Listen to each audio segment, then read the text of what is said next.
হুম, আমাদের এইখানে আমরা একটা সার্কিট দেখতে পাচ্ছি। এবং এই সার্কিটের হচ্ছে আ কারেন্ট বের করতে বলা হয়েছে I1 থেকে I4 পর্যন্ত এবং সেটি আমরা হচ্ছে নোডাল এনালাইসিস এর মাধ্যমেই আমরা করব।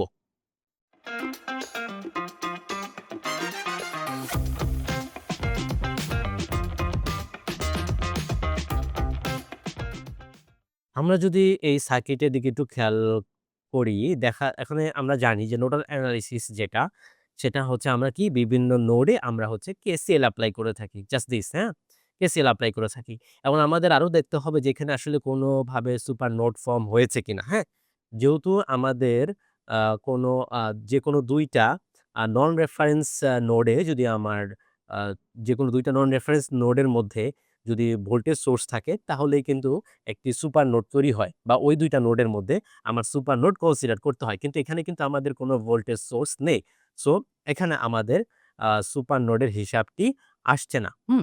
সুপার নোডের হিসাবটি আসছে না। সো আমরা এখানে দেখি যে এখানে অ্যাকচুয়ালি কয়টা নোড আছে। এখানে আমরা যদি নিচেরটা কনসিডার করি, নিচের আসলে সবগুলাই হচ্ছে আমার রেফারেন্স নোড বা আমরা এটাকে গ্রাউন্ড হিসেবে চিন্তা করতে পারি। ঠিক আছে? সো সেটা নিয়ে আমরা ওরিড না। আমরা নন রেফারেন্স নোডগুলো একটু চিন্তা করি। সো এখানে আমরা বলতে পারি যে এই পুরাটা জুড়ে একটা নন রেফারেন্স নোড এবং এইখানে জুড়ে একটা নন রেফারেন্স নোড। সো আমরা কি বলতে পারি যে এইখানে পুরাটা জুড়ে হচ্ছে একটা নন রেফারেন্স নোড তৈরি হয়েছে এবং এইখানে পুরাটা জুড়ে একটা নন রেফারেন্স নোড তৈরি হয়েছে। সো এইটা হচ্ছে নোড A ধরতে পারি আমরা, এটাকে নোড B ধরতে পারি। ঠিক আছে? আচ্ছা।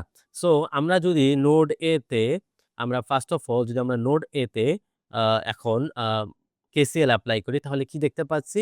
নোড A এর য তো নোড A এর জন্য আমরা যখন কেসিএল এপ্লাই করব বা করি এখন, আমরা সবসময় কি করব? নোডাল এনালাইসিস এর ক্ষেত্রে আ কারেন্ট সোর্স বাদে আমরা হচ্ছে চিন্তা করব বাদবাকি সবগুলো আ এখানে যেমন হচ্ছে আমি যদি এখানে একটু চিন্তা করি, এই পাথে আমার কারেন্ট সোর্স লাগানো আছে। এবং তাদের একটা দিক নির্দিষ্ট করা আছে। সেটা হচ্ছে এই দিক। হ্যাঁ? সো আমরা এইটার জন্য কারেন্ট সোর্স এর জন্য যেদিকে ডিরেকশন দেওয়া থাকবে কারেন্টের আমরা সেদিকে চিন্তা করব এবং বাদবাকি নোডের ক্ষেত্রে যখন আমরা এপ্লাই করব সেক্ষেত্রে আমরা চিন্তা করব যে নোডগুলো থেকে কারেন্ট বের হয়ে যাচ্ছে। হ্যাঁ? আমাদের এই দিকে কি কারেন্টের ডিরেকশন রয়েছে সেটা আমার দেখার দরকার নাই। সেটা আমরা পরবর্তীতে আমাদের মতো করে যখন আমরা হিসাব-নিকাশ করে বের করব, তখন আমরা হচ্ছে ওইভাবে চিন্তা করব। যখন আল্টিমেটলি আমার যে প্যারামিটার গুলো চেয়েছে সেই প্যারামিটার গুলো বের করার ক্ষেত্রে। কিন্তু আমরা যখন নোডাল এনালাইসিস এপ্লাই করব, তখন আমরা ধরে নিব কারেন্ট সোর্স এর যে ডিরেকশনটা দেওয়া আছে ওইটাই আমরা চিন্তা করব। ওই ক্ষেত্রে আমাদের কোনো আলাদা করে চিন্তা করার কিছু নাই। কিন্তু অন্য সকল নোডের ক্ষেত্রে আমরা চিন্তা করব যে নোডগুলো থেকে কারেন্ট বের হয়ে যাচ্ছে। সো আমরা যদি নোড A তে এপ্লাই করি 4 নোড A, আমরা যদি নোড A এর জন্য চিন্তা করি, তাহলে কি হবে? আমরা যদি নোড A এর জন্য চিন্তা করি, তাহলে একটু দেখি যে নোড A এর জন্য আমরা এই কারেন্ট সোর্স এর ক্ষেত্রে যে কারেন্টটা দেওয়া আছে সেটা হচ্ছে ইনকামিং কারেন্ট। ঠিক আছে? এবং এবং বাদবাকিগুলোর জন্য আমরা কি চিন্তা করব? আমরা আগেই বলেছি, বাদবাকিগুলোর জন্য আমরা চিন্তা করব যে নোডগুলো থেকে কারেন্ট বের হয়ে যাচ্ছে। হ্যাঁ, আবার এই নোডে কিন্তু এই ব্রাঞ্চ থেকেও কিন্তু একটা কারেন্ট ঢুকছে। সেটা হচ্ছে কি যে 2 অ্যাম্পিয়ারের ওহমের। 2 অ্যাম্পিয়ারের ভ্যালুর। সো আল্টিমেটলি কি দেখতে পাচ্ছি আমরা? নোড A তে অ্যাকচুয়ালি আমার ব্রাঞ্চ আছে এই যে এই একটা, এই ২ টা, এই ৩ টা, এই যে আরেকটা ৪ টা। ঠিক আছে? এই ৪ টা ব্রাঞ্চ আছে। আর এই পয়েন্ট আর এই পয়েন্ট তো একই। আর এই পয়েন্ট তো এই পয়েন্ট একই। সো ৪ টা ব্রাঞ্চ আছে। ১, ২, ৩, ৪। ঠিক আছে? সো এই ৪ টা ব্রাঞ্চের ক্ষেত্রে আমরা দেখতে পাচ্ছি আ ইনকামিং কারেন্ট হচ্ছে এই 4 ওহম এবং এই 4 অ্যাম্পিয়ার আর এই 2 অ্যাম্পিয়ার।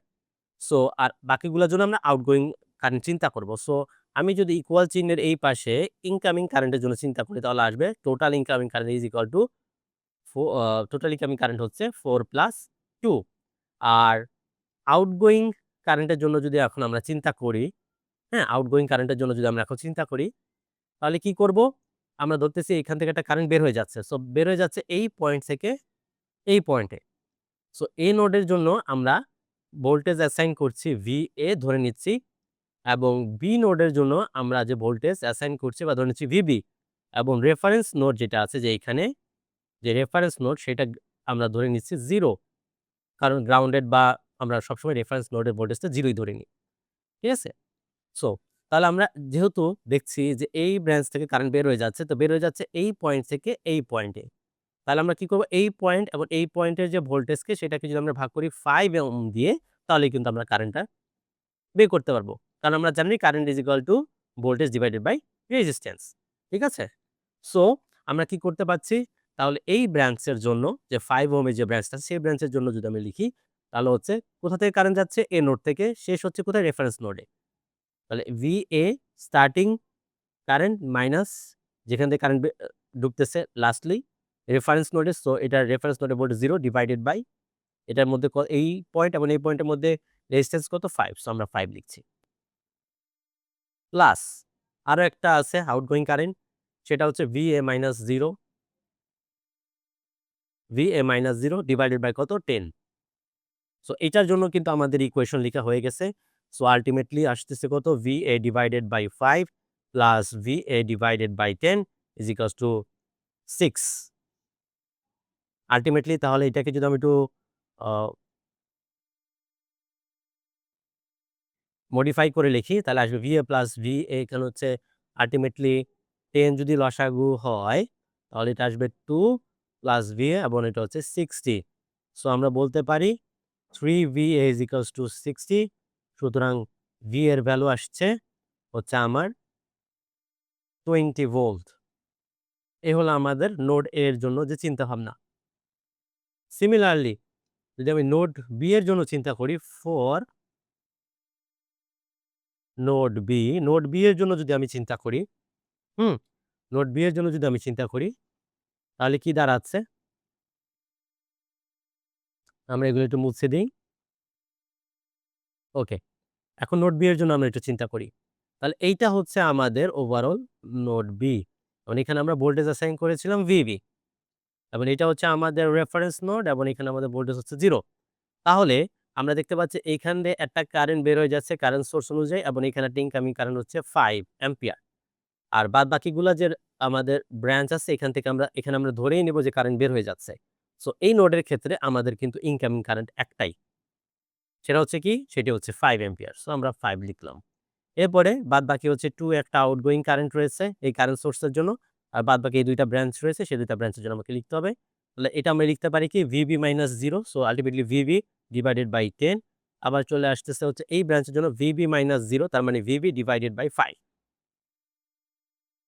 সো আল্টিমেটলি কত আসতেছে? VB divided by 10 plus VB divided by 5 is equals to 3।